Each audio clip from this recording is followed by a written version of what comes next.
Hi everyone, my name is Brian Melanson. I apologize for the low quality video. It's usually much nicer. I don't know why it's like this time. So the place where I did my field placement and also the agency where I work is called Pathlight. And I did my internship with a social worker on staff, working with clients who have intellectual disabilities who are young adults or older.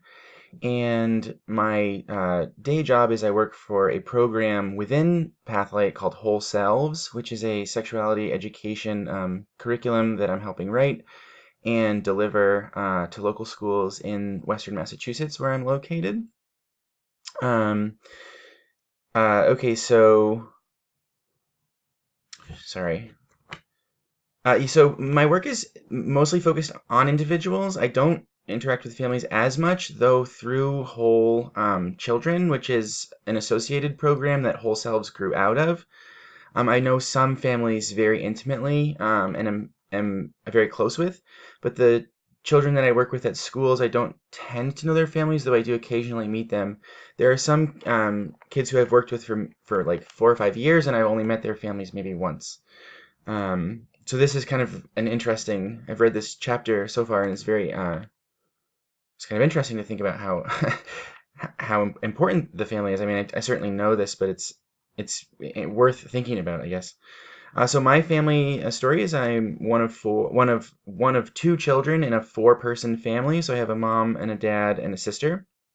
I guess I don't know exactly what the line is between middle class and upper middle class, but we're like on that line. My father and mother both came from, well, my father comes from a working class family, and my mother sort of a borderline working class family.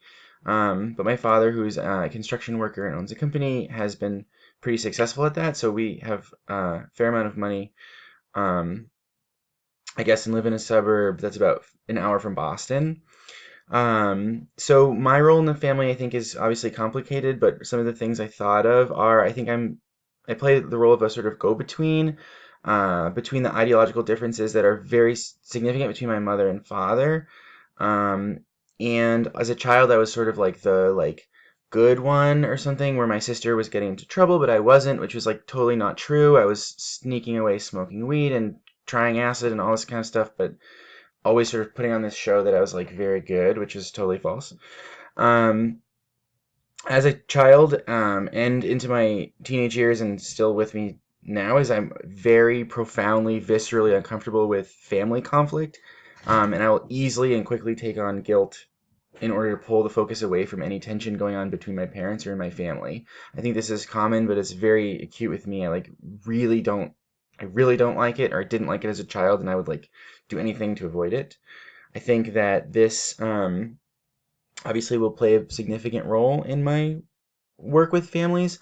And I guess I know I'm going over my burning question that I have, I guess, is how do I feel competent entering into family systems? Like I don't really. It seems like presumptuous and weird to me. Like I know there was like a coworker I had once who was like engaging with this family in a way that I think in retrospect seems totally appropriate. But I remember the time I was like, it felt really odd that she was like enmeshing herself with this family, and I realize now that it's like okay to do that, but I feel like there's for me there's like a it's like not my place, I guess. Like I'm working with this student and like not with your family. So anyway, I guess that's my sort of burning question. I'm a minute over. Thank you for listening, everybody, and I'll see you out there.